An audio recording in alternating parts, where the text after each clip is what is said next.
But anyway, welcome to the PARAcast. I'm your host, Tomas the Boss Fernandez, joining you in front of a different chair. I don't know if I own this chair, if it's my mother-in-law's. I'm not sure. We'll find out. We'll find out. Joining me tonight, a restraining order was way less hot than he thought it was going to be. It's Robert Wyatt. I was worried, but instead, I think it'll be okay. We'll figure a way around it. I got a bed with posts and everything. It just didn't turn out. It didn't turn out. So anyway, we had Utah State. I didn't go. I watched a couple videos online of some of the stages. Looked pretty decent or whatever. So the only thing that I have to bring up this week is this bad boy right here, which is the Grip Keeper blue plastic training gun. This is the non-laser model and the non-squeezy model, just the trigger model. Uh, Wait, what's the laser model? they have one that's kind of like a SIRT pistol.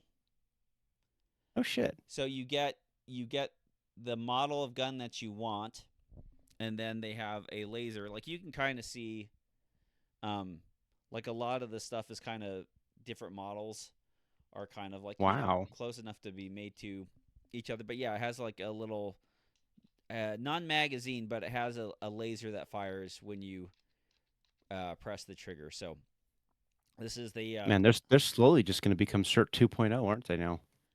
it's significantly cheaper. I think it's like $110 or $120. The Oh. Oh, yeah, that's way cheaper. the cert pistol, you can tell, was made by an engineer. I forget what his name was. Mike something. Like back on the old Gun Dude show, I interviewed him. Really nice guy. Like good Mhm. guy. Was on Top Shot. The second season or third season or something like that. Had sat there and shot around and was shooting a USPSA, and he came up with it. But the main problems, of course, with the cert was it was Glock ish in a way. Um, it was pretty complex. Like you could set the trigger, like you could adjust the trigger tension and stuff like that on the gun. Like it had magazines for like magazine changes. Except for I think one of the biggest mistakes was like they made the magazines weighted. Mhm. Like Oh, they were weighted. I remember that. yeah, so it's just like it has the weight of a 17 round magazine. It's just like, well, I don't want to drop that shit everywhere. Like, Right. drop it on carpet, drop it on the ground, drop it on my toe or whatever. Like, makes the gun feel more like a Glock 17. But I think a lot of us are just like, dry firing with 2 or 3 rounds in the mag, and it doesn't seem to really affect almost anything.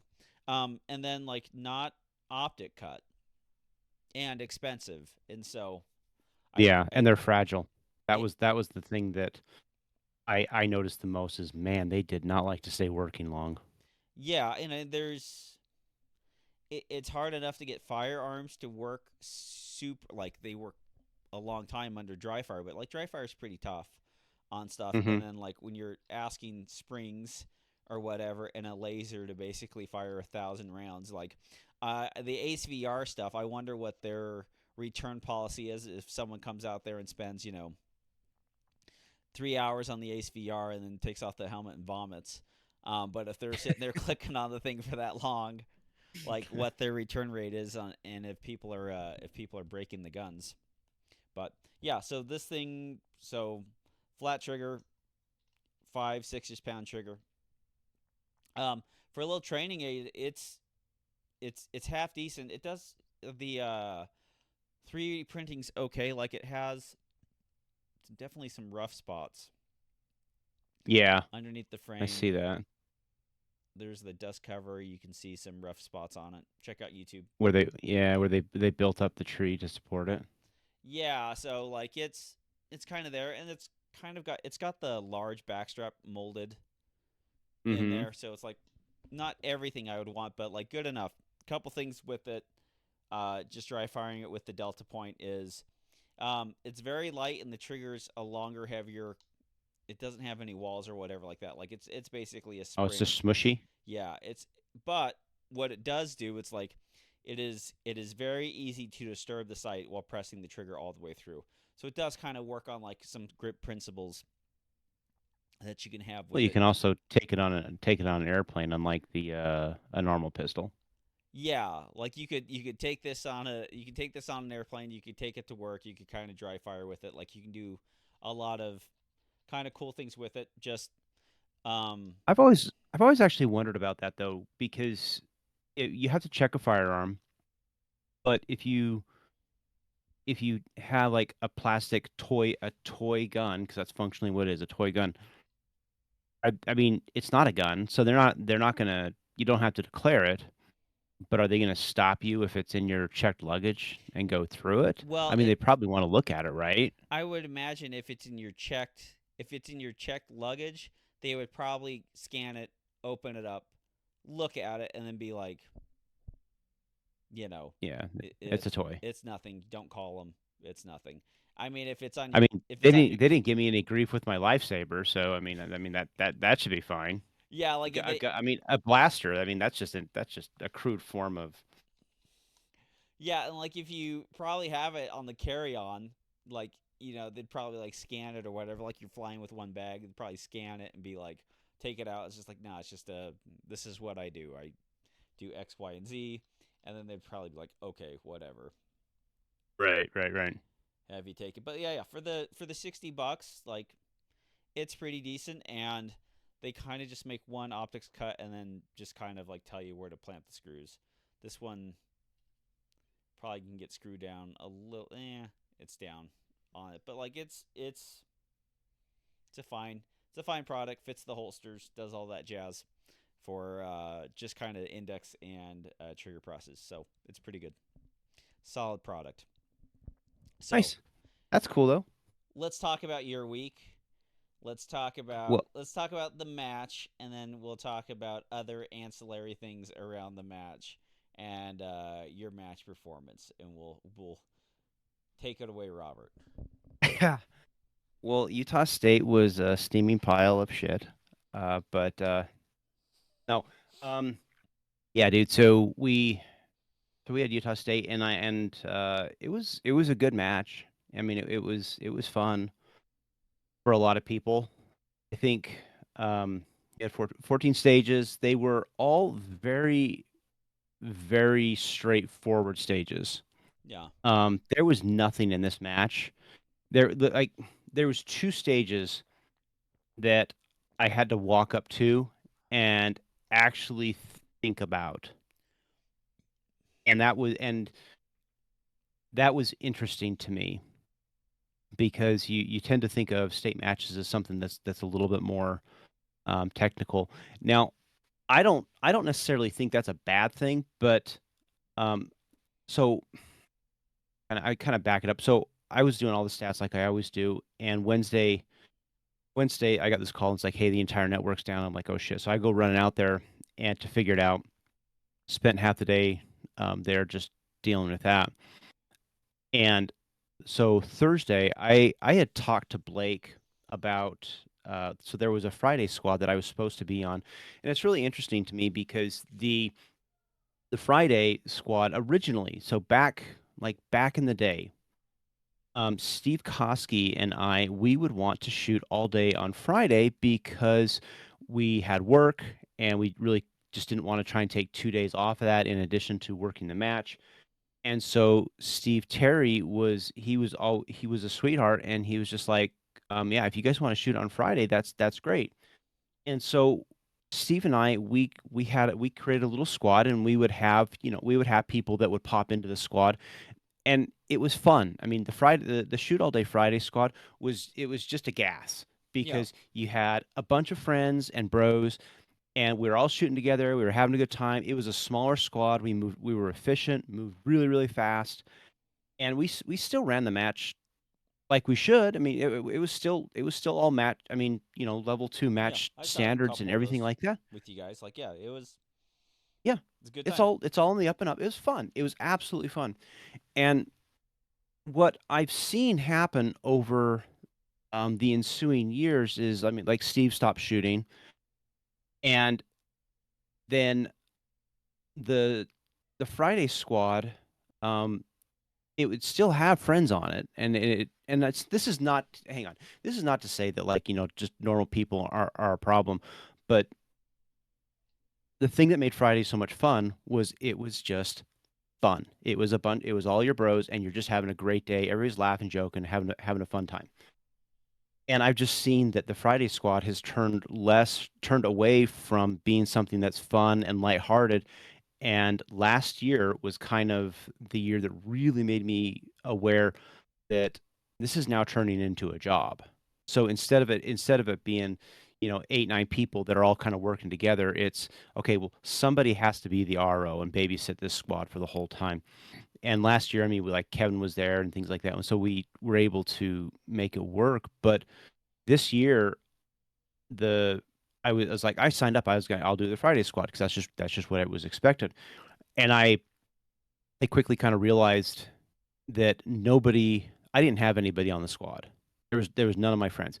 It was literally turning into Robert's going to babysit all the ROs or all the true competitors on Friday, and I was just like, I can't do it. And I talked to Blake, and we were just talking, and I was like, I may not even shoot this match because I just I don't want to deal with it. And he's like, what if you just shoot Thursday, and we'll try and get you through. We'll just try and get you through after the squads. And I was like, that's actually not a bad idea. Yep. And so Thursday morning picks up, and everybody was off doing their thing, and I'm sitting there trying to get everything all working and the match running from a stats perspective. And eventually, I just grabbed a spare pad and a spare pad and a timer, and I just walked from stage to stage, just from stage to stage. And I would find one of the ROs and be like, "Hey, can you come over here and just RO me?" And I shot through the entire match, and it was exactly as you would expect. I mean, it wasn't great, it wasn't wonderful. I mean, I shot the match how it was. Like the very first stage, though, I completely messed up. Like when I do the new shooter match, I'm always telling people, when the RO says make ready, that's your turn. Pull the gun out, put a magazine in, rack it, make sure the dot's turned on. Ask me how I know, because on the first stage, I put a magazine in, racked the gun, and forgot to turn the dot on. Yeah. I was just like, it was just that was where my head was for this entire match. And so the Utah State match, it wasn't anything spectacular in the way I shot it. But towards the end, I just didn't even care. I kind of wanted that match over, and there was so much drama going on with the club and everything that was happening with what had happened the previous week at setup, that was involved. But having said all that, so I go through, shot the match. Saturday rolls around, and it was it was nuts. It was so nuts that we get the match starts, and I immediately start, because if you do stats job is like everything up on the front, and then there's a bunch of junk like right when the match starts, Mm-hmm. and then you kind of have nothing to do till the bitter end. But right at the beginning, I got this call because people are like, "Hey, Chad Allman's not here." So like Thursday, they said Chad Allman's not here, and I'm like, "Okay, well let's just delete him." So we deleted him out when we deleted him. But Saturday morning, they're like, "Hey, Chad Allman's here," and I'm like, "Wait, what?" And they're like, "Yeah, he's here. He's gonna shoot."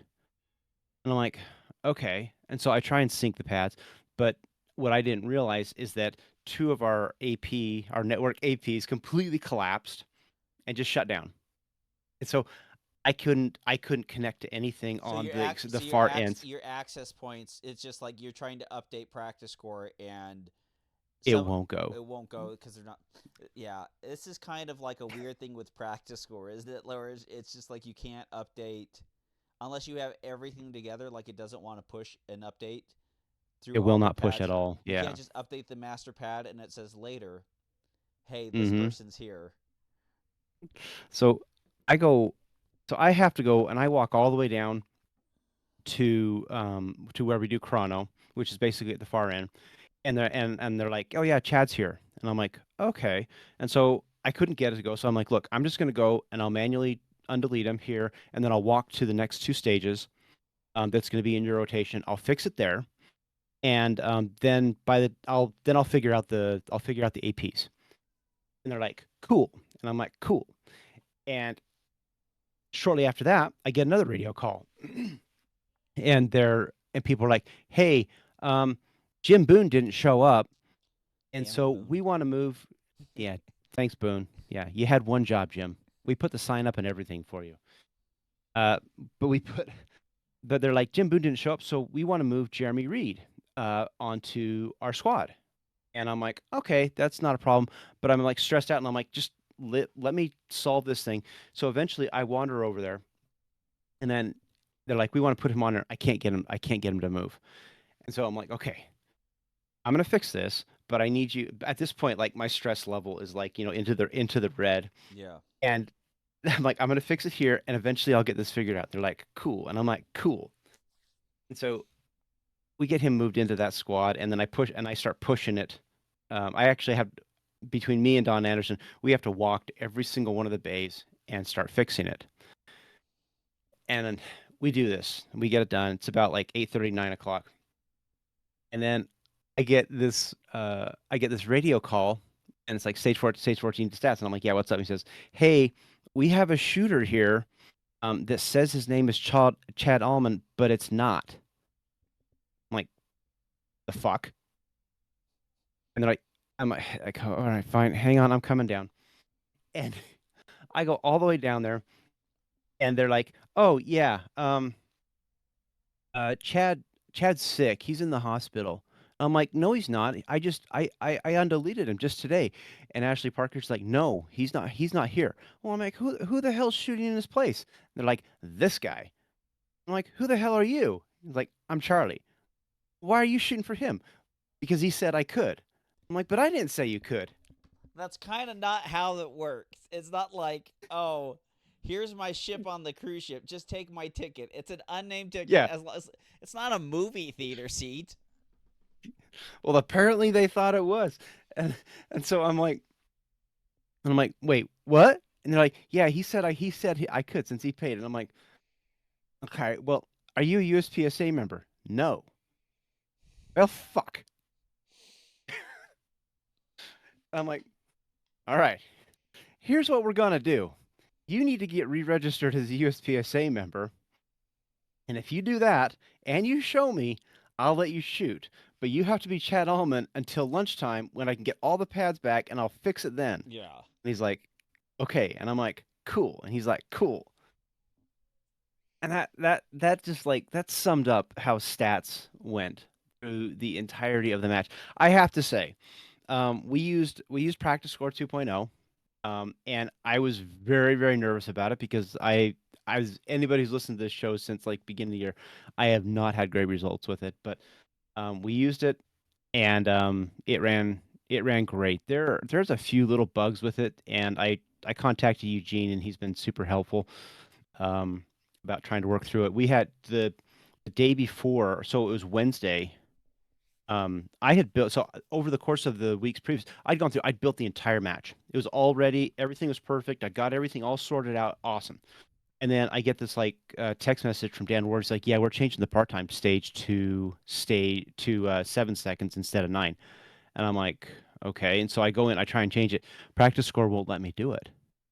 Like you can change it to 7 seconds, and you hit save, but then it defaults back.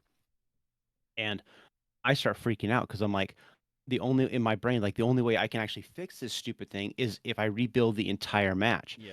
And I'm like, and I sent a message back to Dan. I'm like, you guys are killing me here. And I start panicking. And so I sent an email off to Practice Score, and Marcel, I sent him a signal chat.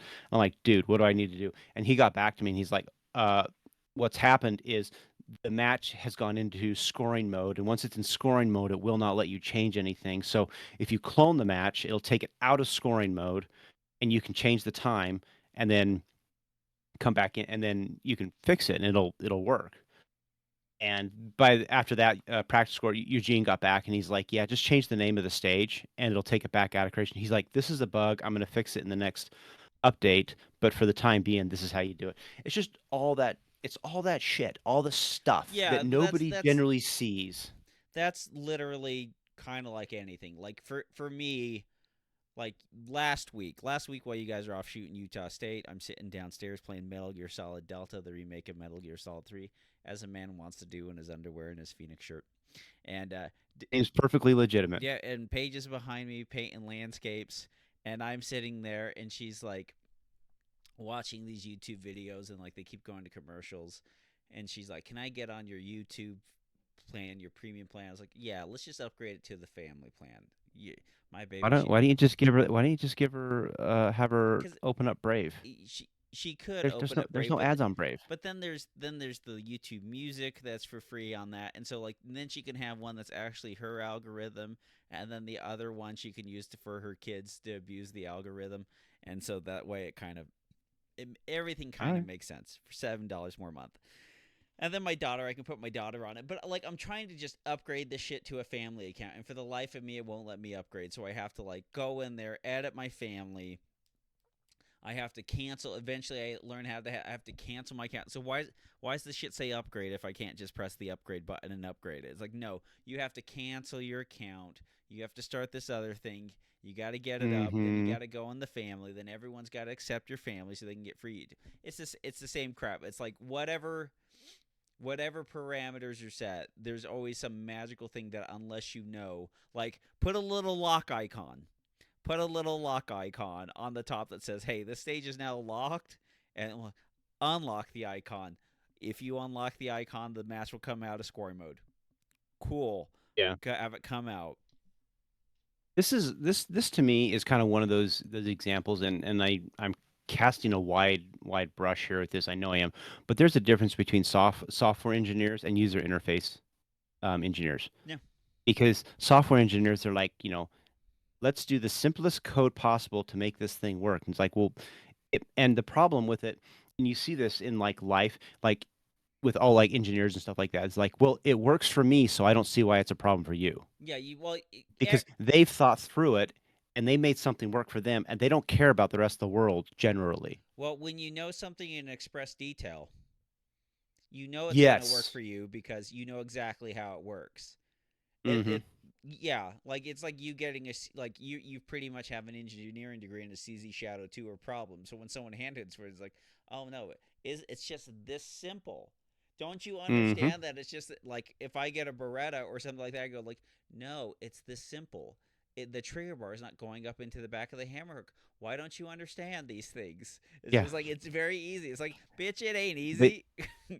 they've forgotten what it was like when they were new. And I mean, it's kind of that Apple versus Windows mentality. Like Apple people bitch about it, and to some extent rightly so, but I can hand an iPad to, well, I don't have any of these people anymore, but to my mother, for example, and know that it's going to generally work the way that she needs it to, and she's not going to mess it up. It's just Yeah, going to be, because the user experience is very, it's guaranteed basically. yeah. Like the one thing with Apple, like YouTube, like Windows or Android, there's always some workaround to get the program to kind of do how you want it to do.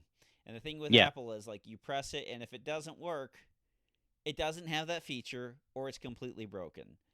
And, Hmm. and that's what, and then you're just like, oh, this thing just doesn't work. And then you're like, all right, well, I'll take it to the store because I can't go into settings and like, I want to do this, and that. It's just not, that's not what it does. But the beauty of Apple is that if you needed to do something and the other and Android is already doing it, all you have to do, it's awesome. All you have to do is wait for about 2 years, and then Apple's going to come out with a new phone, an amazing update that's the greatest ever, First, and it will finally catch up to the Android. and then you get the first of your kind sort of stuff. Yeah, no, yep. It's But no, it was a good match. It really was. The stages, like I was saying, the stages weren't anything complex. The people were asking me about it. They were fun. They were very fun. But functionally, I think the state match was essentially a not a cop match in terms of just general hosiness. it And looks that's pretty that's not bad. it looks pretty close, but this is the same problem that when people were talking about Nats for years and years and years, like when it was production or single stack Nats or something like that, be like, oh, a six here, go here, six here, go here, six here, go here, six here. And it's like, Yeah. yes, as the match gets more and more people, as the match gets more and more stages, as the match has to deal with staffing those stages and keeping match flow going, that's eventually what happens.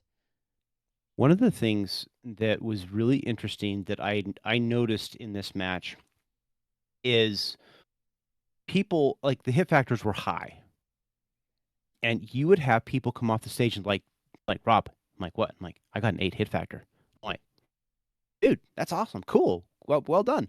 Now, never mind the fact that the guy who won the stage got like an 11 hit factor or something like that. People, they attribute their skill to a high hit factor because that's kind of how our game goes. But the amount of happy people that shot that match and like had these high hit factor stages, they were over the moon. And it kind of led me to start thinking like there is something to be said about like technical stages, and we talk about technical stages and things like that. But I tell you what, people don't walk away from a technical stage and be like, you know what, Tommy, that was a damn fine stage, and it was hard as hell, and man, there was a lot of really tight shots, but man, that was the stage I like. They never do that. They walk away and be like, yeah, do you see my 8 hit factor? I was just burning through that stage. That's the stuff they post. They never post the stupid technical shot stages. And it's like, I'm not saying that we have to do that as a general match setting, but I can tell you, people enjoy that hosey fast match style thing. Just from my anecdotal experience of Utah State and like the Nauticop matches, people enjoy those matches. Yeah. I mean, it's like I paid a lot of money to go shoot this thing.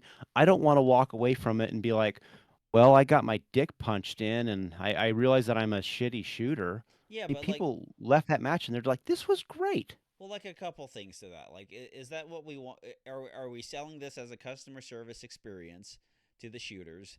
Two, Oh, I got to talk about that. proximity negates skill, and if you sleep with a I love that. midget, it always looks bigger. So like when so like if you're like it's like, oh wow man, I got a high hit factor. It's like, yeah, if I throw a stack of targets on the ground too and shoot them on the ground, like I'll have a high hit factor too. And Right. so that's kind of the thing is like, oh, it makes me feel better. I feel like I went really fast, man. That's really gonna look good on Instagram. It's like, yeah, there's a couple stages that you could post online about that kind of stuff, but it's not what actually puts a whole lot of separation in the match. Is like when you have people who can do the fast thing and then the skillful thing at the same time. Like a lot of the times, like those types of stages are actually what separates like the herd of B class. Like you have the herd of B class, and it's like, oh, Hmm. the guys who Hmm. could do like the technical stages well and survive and may come out with like a 6.5 hit factor instead of everyone else who's coming at like a 5.9 or a 5.8. Like that really starts to give the separation for them in their class. And like we expect, the A classes to be pretty similar, and then the M's and the GMs to be able to do everything. So that's why we kind of like test everything. But like those kind of when you talk about C class or you talk about IDPA, when you talk about marksman and sharpshooter and expert, like those kind of stages, or would actually put the separation in the results for those shooters. Yeah. I there was one thing. So like from a match management standpoint, this was the first year that we didn't have Gary as our match director, and so we had new match director. And but the it's always the power behind the throne. And this year it was Blake. Um, Roy was the match director, but the guy who never ever stopped moving, who was constantly working, who did all the work for this match, Blake Chorus, 100%. I mean, like he was constantly just doing everything under the sun to make that match successful. And if anybody, if anybody deserves any credit for that match, it's Blake, because it really was him. I mean, he legitimately was the best thing that happened. Though we had a really weird thing that happened. I'm kind of transitioning, but I mean, where like lunchtime rolls around and they start having this debate because we were running fast. I mean, they were fast stages, so we were just running fast. And they're like, well, should we run another stage or should we just stop people? And eventually the decision was just made to just to stop people. And so what happened though is the RM gets on the radio and he's like, everybody, we're gonna do lunch at 11:30. We're gonna have a hard stop. The word was hard stop at 11:30. Yeah. And the problem was that the ROs took that to mean that, um, hey, I know we just said make ready, but we now have a hard stop, unload and show clear. Yeah. So they actually stop people in the middle of their squad, and it's like, fuck off, guys, we're going to lunch. Yeah. Well, like And if I heard hard stop, I mean, like if we like, hey, lunch is at 11:30. My first inclination would be to finish the squad, send them off you to finish lunch. the squad. Yeah, that's actually the thing. So when they say a hard stop at 11:30, what they mean is you don't take any more squads. It doesn't mean you tell your squad to go to lunch and then come back halfway through. You finish the squad and then you go to lunch. And it's the weirdest thing. I don't know why they did that. And then so we made a point of it, and so we talked to the RM, and he's like, "Well, we'll just let the ROs decide." It's like, No, bro, just make a decision. no, no, you make a decision. You're the RM. You make the decision because the MD was, I mean, he was out to lunch at that point, so he wasn't going to make the call. But it was it was just weird because then lunch starts to end, and then we get this radio call, and they're like, "Hey, this squad's back from lunch, and they want to start shooting." And the RM's like, "Okay," and we're like, no, no, that's not how this is gonna work. If you start them shooting, they're gonna be backed up on the other side." He's like, "What's wrong with that?" I'm like, "Cause they're backed up We on don't the want other anybody squad." backed up. He's like, "Well, then we'll just tell them. We'll make them aware of it." And I'm like, "No, that's not how this works. Yeah. No, we have we have a matrix. The matrix works. Don't mess with this." And then eventually he's like, "Yeah, okay, okay. That's what we'll do." But it's it's the craziest thing to me because people, thankfully, when the shooters show up and they shoot a level 2 match or above or whatever, they never see all the junk. Or they never see all the crap that's happening on the back end, like inside. And that's good, right? It means that you're doing your job. Nobody wants to see what's happening back in the kitchen. But it there needs to be an after action on this one and be like, range master, you need to be more decisive. Yeah. And Well, you just have the kind of the hard layout of when stuff is going to happen. If we get to this point and we're at here, then we're going to do this, and this means you're going to clear out your squads or whatever. Yeah. No, that's hmm yeah, that's it's all lessons learned and things like that. And that's all you do, right? I mean, you take your failures and your successes and you push them into the next match, and hopefully things get better. yeah. But no, I think by and large it was a good match. Honest to goodness, I'm over the moon that that thing's over with. By the time it ended, I was so toasty done.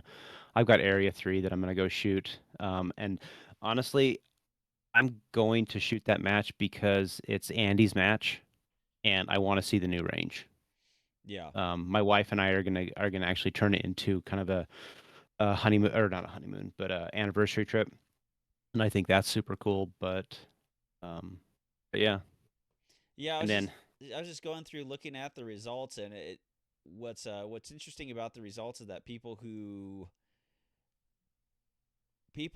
won kind of won handily, hmm that were there. And then there was, a little bit of a type, but like not once you get past maybe 90%, then you actually start to see a little bit of a cluster in scores. But like, yeah, it seems like the people who separated themselves did a pretty good job by winning their divisions. So it's pretty yeah. good.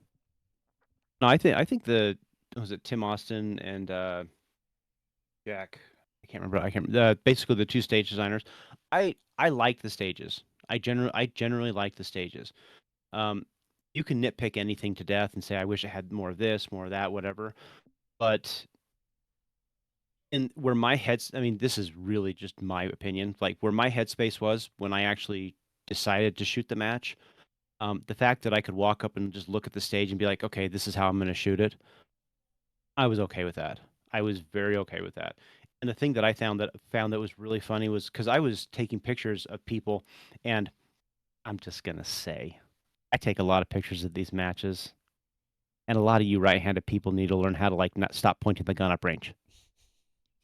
Just saying.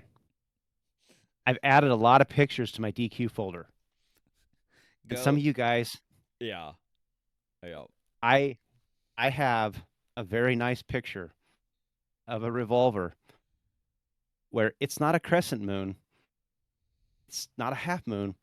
I can see the entirety, like a perfect circle of that barrel looking down the barrel of my camera. Yeah. And I'm just like, I didn't even see that until like I got home and I start going through and I'm just like editing and calling photos out and I'm like click click click click click. Oh, wait a minute. I almost died. Oh shit. I'm almost a dead man. Huh, interesting. Andrea, don't look at this photo. Oh Um, no, I gathered it and she's like, where the hell were you?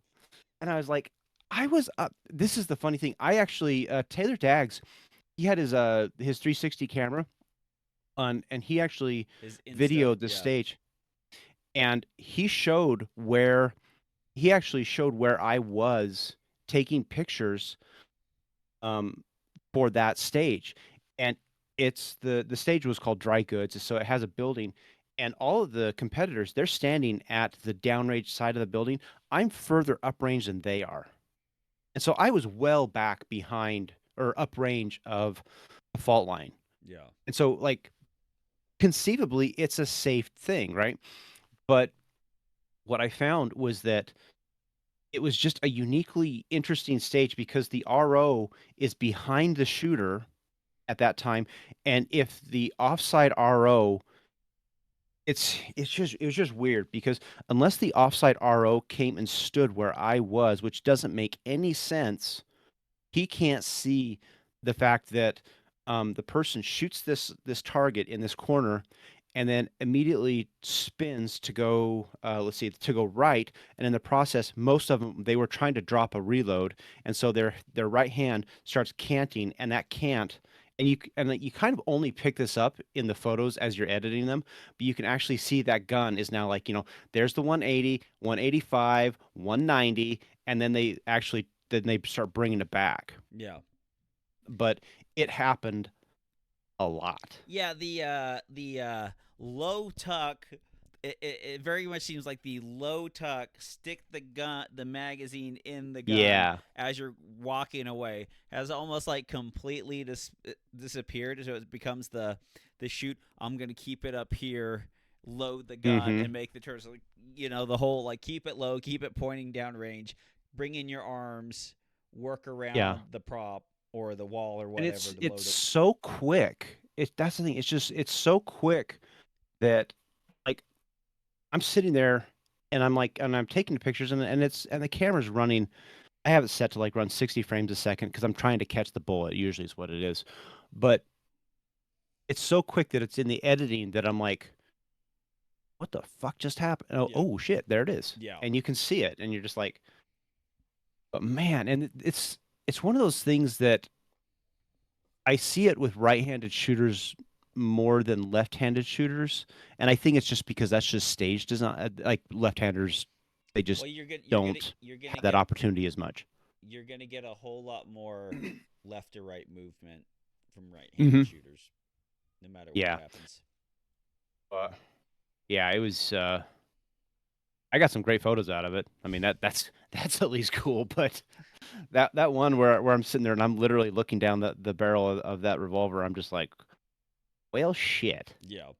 Well, if Robert caught a bullet and they walked up to his body, they at least say nice belt, and they would loot it from his dead cold waste. Get a great belt, American Operator Gear. Use promo code PARA10, save 10% off your order. Get the Mach 1 speed belt. Get any one of the duty belts. Fantastic stuff. Check them out. American Operator Gear. Also, check out Rune Tactical and W74 Guide Rods. Rune Tactical, get spring kits, get followers, get anything you need to get more ammunition in your magazine. Also, other fine products available, and W74 Guide Rods. You got an extra $80 lying around. We know it. You're looking at buying something. Get a tungsten guide rod or get some tungsten guide, some batteries to bring up the weight or You balance could out get your a gun. tungsten guide rod if like Kevin would actually like make one for the Shadow too. I'm just saying, Kevin. Put Yeah. it out there, Kevin. Yeah. And if he doesn't make one for it, just go get yourself one of the like the A0 ones. Do what you can. Do your best. Use promo code PARA10 at both of them. Save 10% off your order. Also, the Telegram chat. I'm like 300 messages behind this week because it just keeps going. And you guys, I Mm-hmm. literally I have to turn it on mute when I go to sleep, or else my light keeps flashing up in the bedroom. Sometimes that's okay, but anyways, Oh, yeah. You gotta set your iPhone the focus mode to do not disturb sometimes because between Yeeman and Ron Davison, like holy hell, these guys just they're chatty fucking Cathys. yeah. So that's the jam. That's what's going on. Telegram, and then you can ask us for questions when we solicit for them, and we'll do our best to answer them. From JB, should junior and maybe even lady categories be recognized at major matches even though they don't meet the 357 criteria to help encourage those groups to participate more? No, Yes, I think so. no. I If they don't meet the category, no, absolutely not. if you want to have people come and show up, it's just like should third place marksman get a trophy? And it's just like, well, if there's enough people there, but like when people get something and they walk away, then they're just like, oh man, that was amazing. I'm gonna start doing this more, and like, Well, sure, but if there's not enough people in the division for a category, I mean, I agree that you should recognize the categories, but if there's not enough people there, should you? Because we wouldn't do it for anything else. We wouldn't do it for Revo. We wouldn't do it for Stack, all the small divisions. But if we're gonna do it for juniors, it if you I would say if you have basically two people competing in like I would say like let's specify two categories. Let's say like lady and junior. If you have two people in those categories, then you could basically print the trophy, hand them out, and that be so that. is what you're saying is if let's just use Stack. So if Stack has 10 people in there and one of them and only one of them is a junior, I we would make a trophy for junior. I'm if there actually kind of okay with if that. there's if you're sitting there and you have like two juniors in the match or like two Hmm. juniors in stack or whatever like that, then you would make a category trophy for that. Right. If there's an actual competition, there'd be that. Do I care if uh, single stack or Revo or production gets a trophy if they don't meet the qualifying amount of people to get the to actually have one? No, I don't care. But if there's like a high lady or high junior, then like yeah, you would put that in there. If there's two juniors in the match or whatever, two juniors in the same division, then yeah, like let them have a trophy for that. So normally, I mean, at this point, I don't actually even give a crap about trophies. I think the plaques are beyond stupid, and it's not like I really want another one. I've generally thrown them all away except for the very first one I ever got. But this year at Utah State, Roy had the idea of taking and giving people, and you kind of can't see it very well. He gave him we made Red Ryder BB guns, and we actually engraved the match logo into the stock of the BB gun, and that's what the winners all won. And so, to that extent, that was actually kind of cool. Yeah, You just know, that would it's something different. it's something different, way harder to mount on the wall and takes up way more space. Yeah, no, 100%. Six But out of 10. yeah, Tommy reacts, right? Yeah. Let's see from Yi Min. What is the best gun for USPSA, and why is it the Shadow 2? Because Tanfos are rare and much more expensive, so that's a little harder. Everything the you're basically stuck with here are your three choices now: the Walther, the Glock, and the Shadow 2. Those are essentially your choices in USPSA. And the other part is too, it's like even though CZ's quality control may not be what it used to be, I mean, No, it's actually better. CZ's is way better. I've noticed that in their new ones, in the new guns, the QC when they went to Hartford, Connecticut, I don't know exactly what changed, but the quality control of these new Shadow 2s has actually improved tremendously to the point of like I don't even have to do half the stuff that I did to my OG 17s. Yeah. Well, that's I good. was really surprised. The other deal is like the Shadow 2 is not for this sport is not an expensive option. Like two Right. of them could be, but like just looking right now at gun deals, like your standard CZ Shadow 2 blue grips, 1050. So that's the non-optic ready, and then if you want an optic ready one, then you're looking at like high 11s. And like Right. Shadow 2 compacts now, which were like $1,600 when they came out, like, 1150 for Well, one of that's those. not But bad. yeah. And so And fortunately, an Accu Shadow from 2019. It's never been used, although it is used. $1,400. yeah. God damn! Yeah. So I got me a new gun. there's a lot of stuff that you could sit there and do with it. Now that being said, um, there's a lot of stuff that you could do with something like a Glock 47, and you can walk away with two Glock 47s Yeah, for the same price, and probably have a little bit easier of a user experience than with the shadows. So I think I think honestly at this point in USPSA, I think the Shadow 2 is functionally the meta of what carry optics is. I really do. I don't see anything being as good as it. There's other options out there. Absolutely, there's other options. there's But in terms of just balance and performance and ability to do the hard things, it is really hard to beat what the Shadow 2 is right now. there's other guns that do what it does. Like it's not, and there's other guns that perform as well, and there's other guns that may perform a little bit better. But there's not as many guns that have the accessory lineup, the support, and for the price. Like back in the day when the Shadow 2s were $1,400, it'd be like, man, this is the only game in town. This is the creme de la creme. And it's just like Walther steel frame, very very good. The Beretta, It is. I was gonna say it is, but if like it's in the old role playing games, right? Where it's like choose your character, and you have like all these guns that they're really good in this thing, and they have some high stats here, but then they have these like massive fall offs.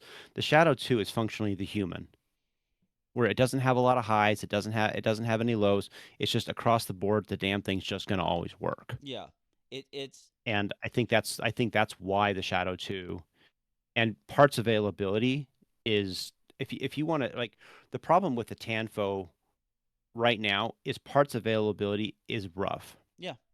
and it's not nearly as good. But a Shadow 2 parts availability in terms of anything you want to do to the gun, the world's your oyster. Well, It's just and fantastic. that's the problem with it is like anything you want to do with the gun, the world's your oyster. Here's like step one of having a successful Shadow 2 life.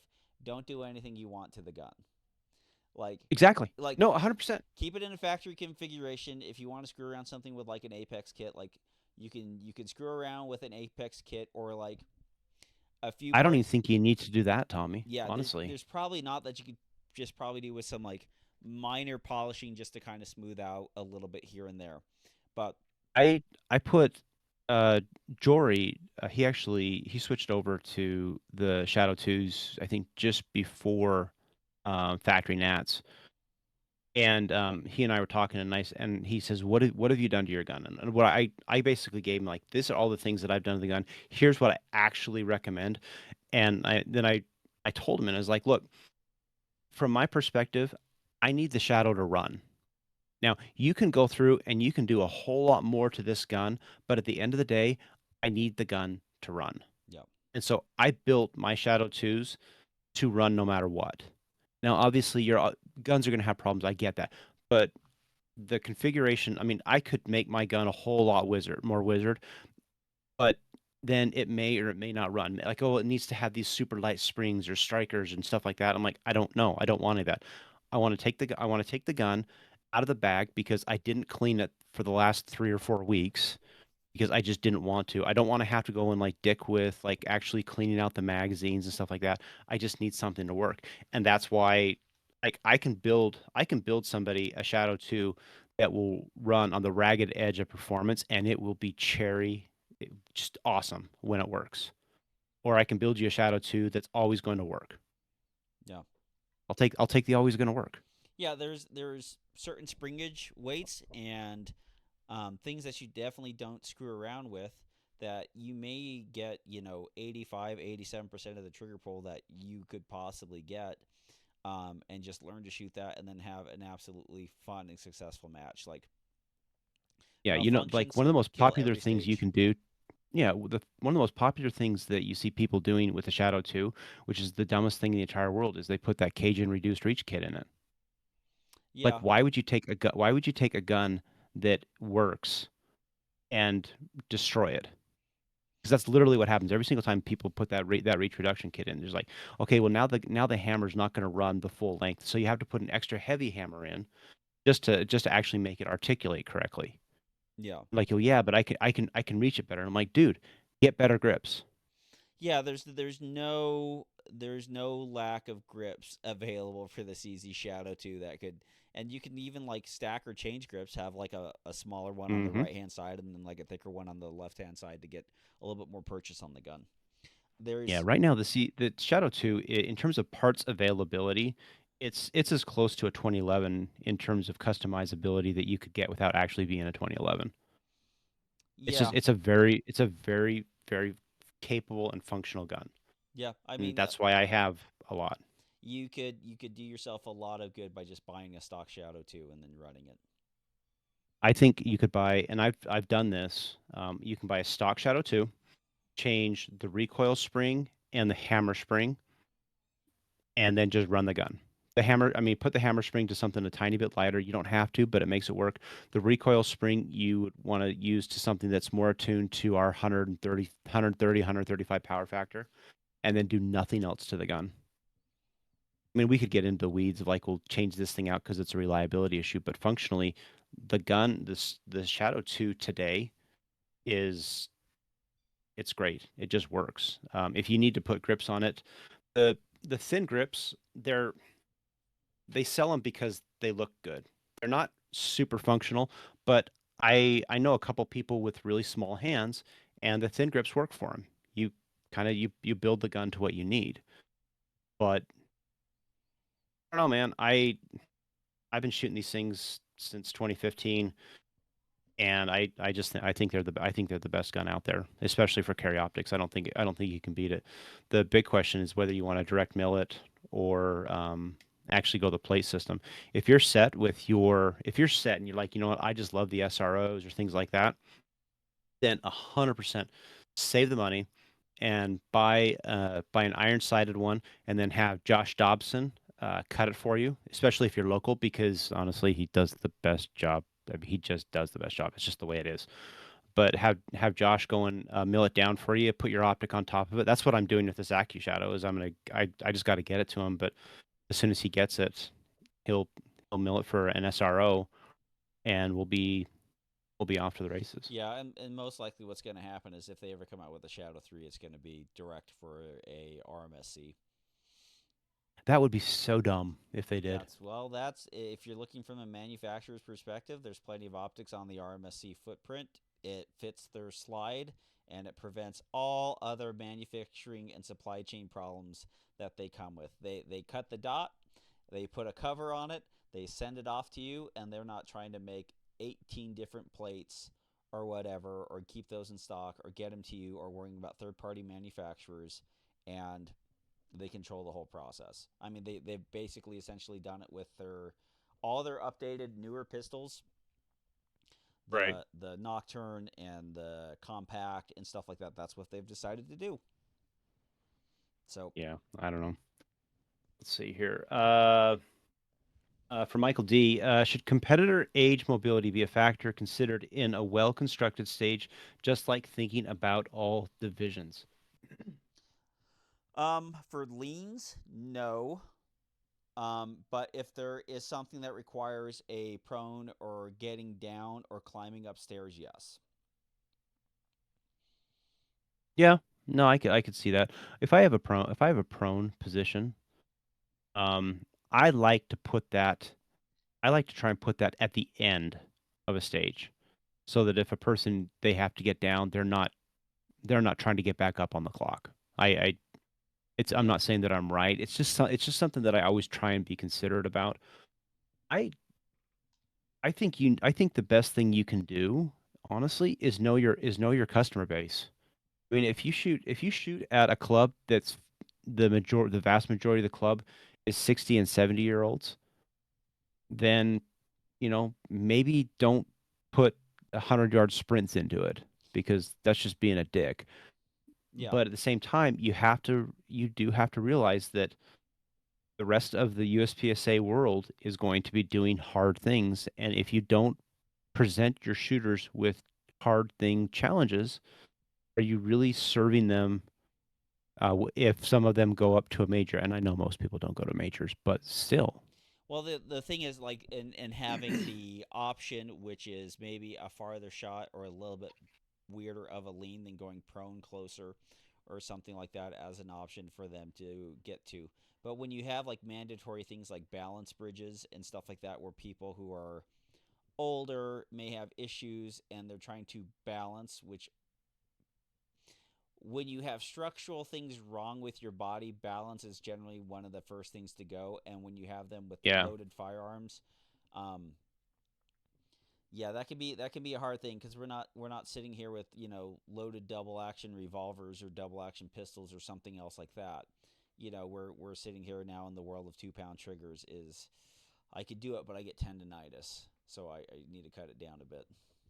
So yeah, yeah. No, it's I agree. I don't know. I back when they were doing this thing in the 80s and 90s, I mean, they were jumping over crap. And Min brings this up. They were doing all kinds of physical stuff. And today, if we do anything more than just like move from position to position, people get upset about it. But I remember the last time I ever built a stage for Slipsa.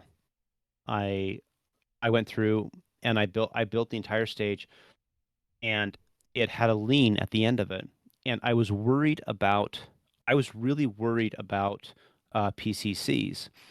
And so when I was building it on the Friday, I actually brought my PCC out and I was like, I'm going to run this thing because when I build stages and when I design them, I always try and think about each one of the divisions because I have found there's two truths, right? I have found that if you think about your stage design, your stage build in terms of every single division, you'll start to see problems. And I also think if you design a stage for a low cap shooter, um, so that you don't punish a low cap, you will always, always have a great stage. If you yeah, design it for a high cap, it doesn't always go that way. But if you design it with think about stack. If you think about stack and you build that, I promise you the stage will always be good. yeah, I mean, if you're going to build a good stage, it's just a thing.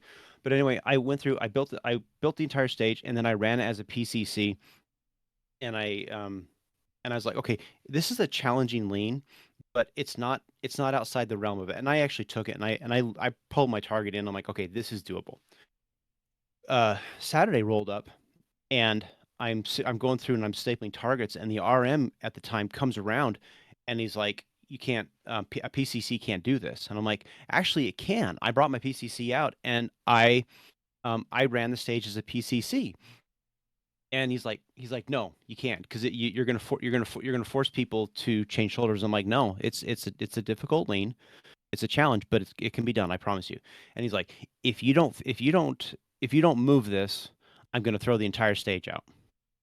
And um, at that point, Robert's ODD starts kicking in. And I'm like, "Fuck you! I'm not gonna change it." And he storms off, and I storm off, and then all of a sudden the match director comes up, and he's like, "Explain to me what's going on." I'm like, "Look, here's what it is. I actually brought my PCC out here. I built this stage." And um, and he's telling me, and he's just like, "Look, can just for the peace of everybody, can you just move it?" I'm like, "I don't know." And so the match director walks off, and I got pissed. I was so fucking pissed, and I have never I'll never do it again. But I was so mad that I there was a popper. It was the popper was what was in question. But I went over, I grabbed that popper, and I yanked the thing out of the ground with all the nails, and I yeeted it across the bay to the other side, and I fucking took my shit and went home. So stages can be built that can be hard.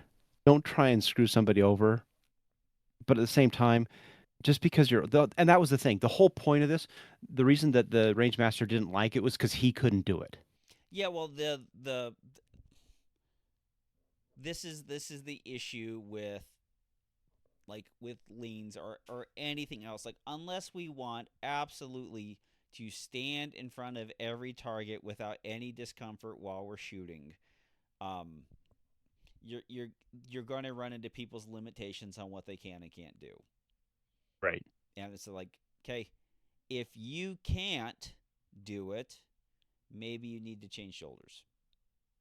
Well, and that's the funny thing is if you can't do something, we have special penalties for things like that, Yeah, and that's available. yeah. Ah. So All right, last question. It's a good one. From Ron Davison. Describe the most fun stage you've ever shot and what made it so fun. most fun stage I've ever shot. Um, it's gonna have to be probably a Barry Steel Open, but they would have these stages that were kind of like four boxes, and like in front of each box was a set array of steel, and it was a lot of steel. Like, you're talking like 15 pieces of steel per box or whatever. Is that one of the shoot all the red from here, shoot all the blue from here, part-time style Part-time that they part-time stages, you'd have that, and then you'd have those were like a fun. spinner in the middle, and it was one of those you could start anywhere. And those were so fun because it was literally like a stand and shoot shooting gallery, and shooting those in prod back in the day was like very exhilarating because you would have to basically be dead on and like get your 11 shots, get you like, I got to get a spinner Hmm. now in like 10. And then so you get like a spinner in 8 and then rotate over, and then you'd have like these other things, and like you're just trying to push. But having like a lot of those um stages where you can see your work at the end of the stage, I think is very fun. Like, pro-am's very fun because like you just, when you're connected to the gun and you're shooting the gun and steel's just falling over, and then you look back at what you've done, and like you have like this array Yeah. that was full is completely cleared out. Like, that is a ton of fun. Like, pro-am will still always kind of be my favorite type of shooting, just because like you're just watching things fall, everything's reacting to you, and you um when you're shooting pro-am, like a good pro-am stage, even if it has a good deal of movement or whatever, like there's definitely arrays where you're knocking everything down, and you're just watching the whole stage like fall apart away from you as you're shooting it. And so those are my definitely my favorite types of stages. Then when I think back, like it's great because like you have a timer, people understand it right off the rip when you're shooting it, and then when you show people, they're like, they can see what's exactly happening. And so like it works good in posterity, it works good in the moment. And so, yeah, that's it for me. 100%. There there was a stage. It was my very, very first major match, and there was a stage at Parma where they strapped you in. So somebody had built this big giant frame, and they strapped you into this seat, and then they pulled you all the way back. So you're like at a 45-degree angle, and it's a giant swing.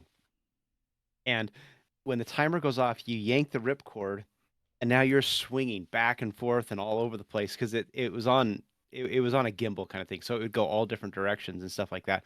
But you're swinging, and the whole point was like you're in a parachute being dropped down behind enemy lines, and the dogs are coming to get you, and so you're sitting here swinging with this gun, and you're trying to shoot the dogs, and then a mover comes across, like the guard Yeah. comes across in the back, and you've got to shoot this thing all while moving and doing stuff like that. And I'm like, that was peak stage design at that point because you're like, okay, Parma is known for just putting on the best IDPA matches in all of history. They always will.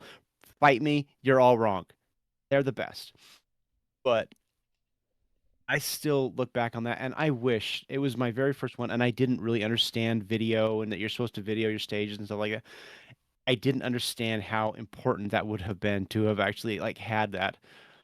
But it was amazingly fun. And honestly, if they had said, "Hey, the match is over, but for 20, $30, we'll let you have another go at this stage," I would have brought $100 and I would have shot that Just thing keep that many going. more times Just because keep it was tossing me so mags. fun. Now, like that, and that's the one thing that kind of is a shame for that kind of stuff, especially like USPSA. The rules just kind of don't allow that kind of thing. Hmm. But in IDPA, their own changing their scoring system, 10 years ago when they did that, really took a lot of those things out of it because you couldn't have that much wobbly or movement put into something and then go shoot something and then be like, so I could have just stayed still and waited for this thing to lose all inertia and then shot it clean and then came out with like a better score than like putting like 7 points down. Thanks. Yeah, no, it was a hoot. I mean, the people give me grief for it, but I mean, Sherwin when Sherwin was the A3 director and he was putting his matches on, he would do some janky ass shit. And I think one of the things that gets lost in USPSA when he retired and he was no longer the A3 director and stuff like that, you had other people came in and they built stages and they were good stages. They were good stages, but they're just another bunch of stages among a sea of many. Yep. Whether you liked Sherwin's stages or you hated them or were anywhere in between, the thing that nobody could ever do was deny that they weren't memorable. And the thing that made those IDPA stages and the berries still open was they were memorable. They were so much fun. Like in 2 weeks, everybody will have forgotten Utah State because they're just another sea of stages in the host of millions. But damn it, sitting in there in that parachute, swinging around, shooting the dogs and the guards and stuff like that. Oh, that was the best. It was peak. It was peak. Anyways, thanks for listening. Thanks for downloading. Thanks for subscribing. Thanks for doing all that you guys do. And we'll keep doing this for you guys. Appreciate you. Thanks for Robert for coming on talking about Utah State and scoring and doing all that jazz. Well, I haven't shot around about a month. Anyways, uh, We got to change that. yeah, I know. I'm working on it.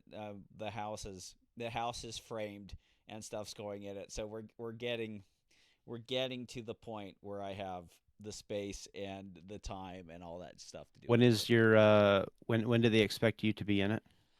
they say December, so we're hopefully we can be in it by Christmas. And the nice thing is it's in the same town, and so we can like just move stuff over here and there and take stuff out of storage and move Okay. it in there. So here's the thing though, Tommy. I'm going to give you like and everybody who's in the trades will agree with me on this and they'll if they respond to you, they'll be like, "Yeah, Robert's 100% right."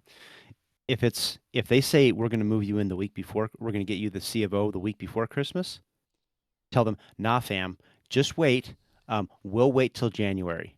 Middle of January be just fine because I guarantee you the work that gets done between like just like the week Yeah. before and then the week after Christmas and into New Year's, you don't want that work.